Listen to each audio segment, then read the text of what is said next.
Yeah. So the thing that I want to point out here, Pepe, and to others, is that the issue here, and I know it's like a beating a dead horse, but the issue here is that we do not have freedom of association, and that any immigration policy is going to be negative so long as we maintain nation state and nation borders, and so long as those individuals have pathways to citizenship, and so long as those cultures are able to vote for politicians that have power and control over our lives and what we can and can't do. The real issue here about this is you can maintain a nation state and do everything you can to be ethnically monogamous, but you're not going, like, you're still going to have problems because there's going to be people that develop different cultures within that, even if the skin color or the racial demographic or the breakdowns are different. What you need is you need freedom of association. One of the first things we need to do is we need to repeal the Civil Rights Act. It was a horrible piece of legislation. We need to we need to allow people to discriminate based upon race openly. This will wildly make things better in our nation, so long as the state isn't doing it. Would it be worse for black people if we were to do that? Do you think? I don't know. It could be better for black people. It depends, right? Wait, hold on. If we were to get rid of if we were to get rid of the Civil Rights Act, right? Like because right, yeah. Like if that was to happen, yeah. I'm sorry. We should allow racists to openly be racist. If it had never been passed, do you think right now black people would be in a worse state than we are now? Well, again, I differentiated the portions of the Civil Rights Act that deal with the state and the ones that deal with private individuals. So you would say, so like I think it's if the state is going to exist, it should not be allowed in any way, shape, or form to discriminate based off of anything. Okay, but private individuals should be able to discriminate, and I think we'd probably be in a better nation, and black people would be better off. But you recognize that a lot of the problems that we were having regarding specifically employment and police and all of those things were specifically from private entities like discriminating. That was like what was causing a lot of the problems. It wasn't like a lot of it was forced on by the state, and I think well, yes, no, the state the state wasn't forcing them to discriminate. The Civil Rights Act. The state forced the end of those things, but all of those problems, again, when it comes to like things like the reason for the Montgomery bus boycott or the fountains that black people had to drink from. No, wait, that was a private entity. It was a private business. Like that like public transportation wasn't like that. The Montgomery bus bomb. Right. Yes. I'm sorry. No, that wasn't. Yeah. The Alabama school. Yeah. No, I'm not talking about the school. I'm talking about the bus. Right. Like, so that was obviously a problem. Obviously, when it came to restaurants not being willing to serve black people, when it came to employment, black people would be so much better. When it came to employment opportunities, against them, like all of those problems, and you're saying, and it's all right. I got it. So here's a white guy that wants to downplay and dismiss all of the racial issues and says that every time I bring up race, every time I'm bringing up race, that I'm a race baiter. And the same guy is obviously saying now to us that he thinks that we should get rid of the Civil Rights Act or the portions of the bill that actually have to do with like preventing discrimination. We obviously know where this nigga is. There's no point in even discussing this. I'm done. Let me finish the statement that I was Say what you got to say. I'm good. Black people would be so much better off if the racist sandwich, we'll do the sandwich shop analogy, right? You live in a city, there is a racist that owns the sandwich shop, right? I think he should be able to put up a sign that says no N-words right on his window and not let any black people in his sandwich shop, right? And then once that law is repealed and he can do that legally, you can go there and you can go, holy shit, fuck that guy, and not eat the sandwiches there. And I can go there and be like, holy shit, that guy's vehemently racist. Fuck him. Also, his sandwiches probably have too much mayonnaise. And the fact of the matter is because he's openly racist, he can do business with the people that align with his values, that do whatever he wants to do, instead of harboring ill will, harboring secret racism, instead of discriminating against black people for their employment anyways, because he's already doing that. He's doing it secretly. Instead of spitting in black people's food that have no idea that they're eating at a racist sandwich shop, instead of black people supporting financially racists, they can choose to support people that align with their values and have their own culture. This doesn't make any sense. Can I just Scott would the corollary also be that from there black people will then shop at places that do like them, Like Yes, maybe yes. No, black. And but that's not what would happen. no And then whites. you'll So have No no, white. but we already most saw where this is a white problem, people. Prime, because historically, obviously, like the black businesses didn't have the same capital as the others, and so a lot of the goods and things that black people needed weren't of the same caliber as these white people. And on top of that, yes, black people can say, "Fine, we won't go to your shop," but what that would have done, and we all recognize this, is it would have like harbored more racist sentiment within individuals. You get normalized and inculcated. You get normalized and you get normalized and inculcated with a culture that based on the way that you're brought up. So when children and people are in a society that is completely normal to be able to discriminate, then those things, those attitudes will become more pervasive. And so I think one of the great things that the Civil Rights Act, one of the great things that the Civil Rights did was, yo, you got to learn to shut up while I'm talking. I'm gonna start over. If you inculcate people with a specific culture and they begin to normalize to that thing, and so then if the culture is particularly racist, then all of the surrounding citizens are going to see this as a normal and acceptable thing to do, and then that sort of ideology becomes more pervasive. And so then the harmful stereotypes, the harmful rhetoric, and the further discrimination, it bolsters it. And so I think one of the beauties of the Civil Rights Act is that it forced interaction between whites and blacks. And so when those things happen, a lot of the stereotypes tend to disappear. You might have some lasting things, right? Like some people still believe things about black men's penis. Yeah, I brought that up just to make this nigga mad. But like those kind of stereotypes, maybe there might be some truth based on those, and maybe that's why they prevail. But at the end of the day, you can start to see, like, for example, if you have like really, you think, oh, black people are uneducated or whatever, and you start interacting with eloquent, really really intelligent black men like myself, then that'll start to change your mentality to say, wait a minute, these niggas are really smart. Like, okay, these niggas aren't whatever. And I think that those sort of interactions were necessary in order to prevent the obvious racist sentiment. We saw these things in the schooling. We saw these things with the busing. We saw these things in employment. We saw these things when it came to criminal justice. Like, these attitudes were obviously harmful. They literally wouldn't let black people live in their neighborhoods.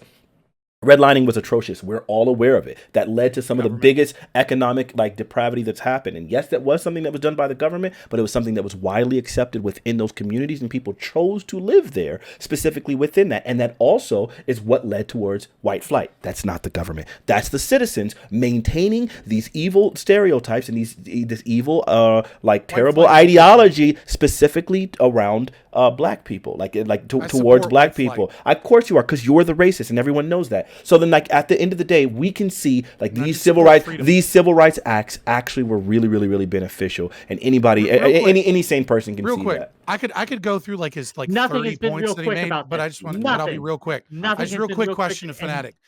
When your girlfriend interrupts you in an argument, is that what you do to her? Like, do you just immediately soy out and scream at her? Like, do you verbally abuse all of your girlfriends, or is it just on panels? I'm just curious. So, one, I don't think I'm verbally abusing you, number one. And number two, I think, my girlfriend, most of the time, they don't interrupt me because, I'm a man. Yeah, because they learned, right? They learned not to. Because I'm a man. Yeah, I got it. She already been told twice, right? That's why she's got 2 black eyes. All right. Oh, wow. Yeah, that's disgusting. I don't believe in domestic violence. He's making jokes about that. That's gross. This nigga's nasty. And then, Doobie, please. Okay.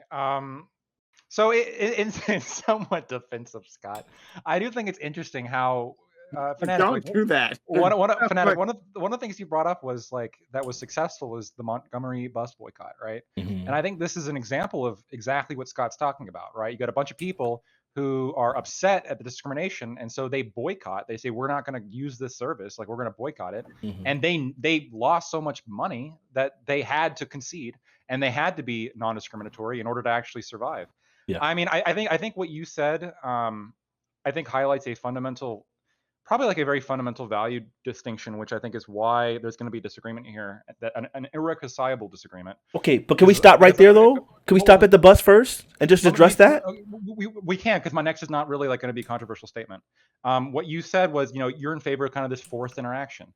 And I think that, while you can look at that forced interaction, you can say that's what I want for society, right? Someone like Scott, or I think really almost anybody on the libertarian minded side of the political aisle, is very much in favor of free association as opposed to forced interaction, right? People should be allowed to engage with who they want to engage with, not like who the state thinks they should be engaging with. Okay, well, when it comes to the Montgomery bus boycott, that happened at great cost and great collective like motivation, right, by black people. What's really so insane about that, the reason why it was so particularly effective, is because blacks represented the majority of the people that were using public transportation, because black car ownership was low, because obviously we didn't have a lot of economic capital, because of obviously we had been coming through racism and redlining and all of these other Jim Crow laws and all this other nonsense. So then that like we were dependent on public transportation. So pointing out to a specific successful thing that required crazy collective ideology, actual violence, and all of these other problems, and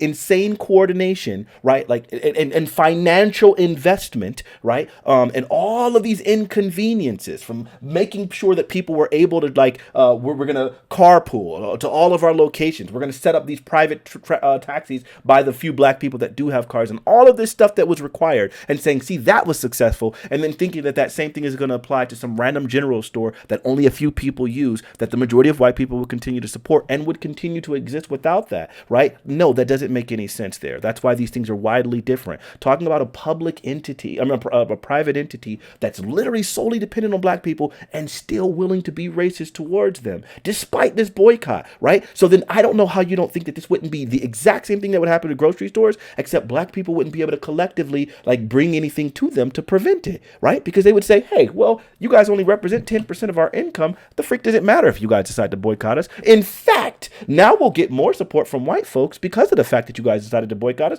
because now we get to be the victims, like what happened with Chick-fil-A. Remember when all the gays got all their panties in a bundle and decided they were going to be pissed off because Chick-fil-A decided to donate to the Salvation Army, and then all of a sudden their stock started rising, niggas started supporting them out the wazoo, the line couldn't go further, like further around the dang street? Yeah, because now you're the victim, and people are like, I kind of agree with what you're doing. And racism was pretty pervasive at the time. So then they would say, we'll support your store, and it would actually thrive even more, and black people would be worse off. Yeah, these things don't correlate. Real quick. Okay, Fanatiq so- just proved that he believes victim politics Oh my work, God. and that he Never end. thinks we live in racism Abby in cannot 19. help He thinks it's a gotcha. I own whatever he said. He's an idiot. Keep going. Wait. Oh, sorry. Electro, are you not done? I just, the reason I brought up the Montgomery bus boycott is because that's one of the examples that you brought up, and Scott was talking about like the solution here is boycotting. If we're going to apply this to contemporary politics, especially with all like the public corporate support for like BLM, I mean, I actually don't agree with the idea that if the Civil Rights Act was to be repealed like tomorrow, I don't think like most major corporations would like implement discriminatory policies. Well, sure, but you can't apply then to now, like pointing out to now post Civil Rights Act. That's all you've been doing. You can't shut up. Shut up! I'm not talking to you, idiot. Shut up. Anyway, talking about I got you. Yeah, I got you. Yeah, you're right. Shut up.